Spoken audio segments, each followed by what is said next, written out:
हा समजा आता मग समजा युती नाही झाली, एकमेकाच्या विरोधात उभे राहिलो तर आपण एकमेकांना निवडून आणण्यासाठी थोडीच उभे राहणार आहोत. आमचा प्रयत्न आहे की महायुती म्हणूनच आपल्याला लढायचं आहे,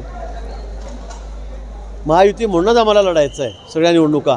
पण समजा कदाचित काही ठिकाणी नाही जमलं, मैत्रीपूर्ण लढत आम्ही करू आणि मैत्रीपूर्ण लढत करत असताना आम्ही एकमेकांना पाडणारच होतो, आम्ही एकमेकांना निवडून आणण्याचा प्रयत्न करणार. गुलाबराव पाटलांनी विनंती केलेली आहे. गुलाबराव पाटील म्हणतात की भाजपला माझी विनंती आहे की लोकसभा असेल विधानसभा सर्व कार्यकर्त्यांनी एकत्रित काम केलं, त्याच्यामुळे स्थानिक स्वराज्य संस्थांमध्ये सुद्धा भाजपने आम्हाला सोबत घेऊन काम निश्चित राज्यभरामध्ये आमचा हा निर्णय आहे. माननीय देवेंद्रजींनी आम्हाला सांगितलेलं आहे की आपल्याला आमचे अध्यक्ष रवींद्र चव्हाण त्यांनी सांगितलेलं आहे आणि वरतून आम्हाला आदेश आहेत की आपण महायुतीमध्येच लढत. फार अपवादात्मक परिस्थिती आहे की इथे आता जमतच नाही, फार तणाचा नाही, काही ठिकाणी मैत्रीपूर्व लढत होईल, पण आम्ही महायुतीमध्येच लढणार आहोत.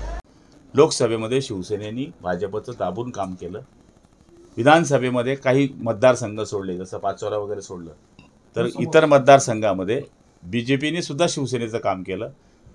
ज्यावेळेस नेत्यांच्या निवडणुका असतात त्यावेळेस आपण युतीची भाषा करतो, सरकार स्थापन करतो, पण ज्यावेळेस कार्यकर्त्यांची निवडणुकीची वेळ येते त्यावेळेस आपण युती तोडण्याची किंवा युतीला युतीच्या विरुद्ध एकमेकांना लढायची अशी नेत्यांनी भाषा केली जाते. आमचं म्हणणं हेच होतं, आता कार्यकर्त्यांना जर मोठं करायचं असेल तर थोडं दोघांनी मागं पुढं सरकून युती केली पाहिजे आणि कार्यकर्त्यांना मोठं केलं पाहिजे. याच्यामध्ये काही चुकीचं थोडी आहे. भाजपने बहुत सोबळाचा नारा दिला यापूर्वी, पण तुम्ही ते पण बोलून दाखवलं की एकट्यात नाही, एकट्यात जे बाहेर जे स्टेटमेंट केलं जातं ते एकट्यात करू नये. जे बाहेर बोललं जातं ते बैठकीत बोलू नये. बाहेर आपण म्हणणार युती करता आणि बैठकीत सांगणार सोबळावर लढा, तर मग ठीक आहे, सोबळावर ह्याच्यापुढे भाजप शिवसेना ZPमध्ये सुद्धा वेगवेगळी लढली आहे, नगरपालिकेत पण वेगवेगळी लढली आहे.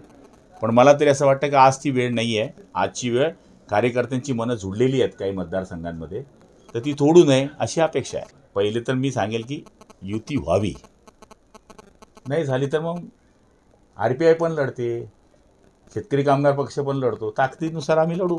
काय बोललं असेल ते काही मला माहिती नाही, परंतु जळगाव जिल्ह्याचा आपण जर का विचार केला तर प्राधान्य आम्ही महायुतीत निवडणूक लढवण्याचंच त्या ठिकाणी ठरवलेलं आहे. आणि समजा जर का महायुती नाहीच झाली तर असं काही नाही की राष्ट्रवादी काँग्रेस पार्टी काही जिल्ह्यामध्ये एकही जागा लढवणार नाही, बाय सगळ्या पक्षांना दिला जाईल असं काही होणार नाही.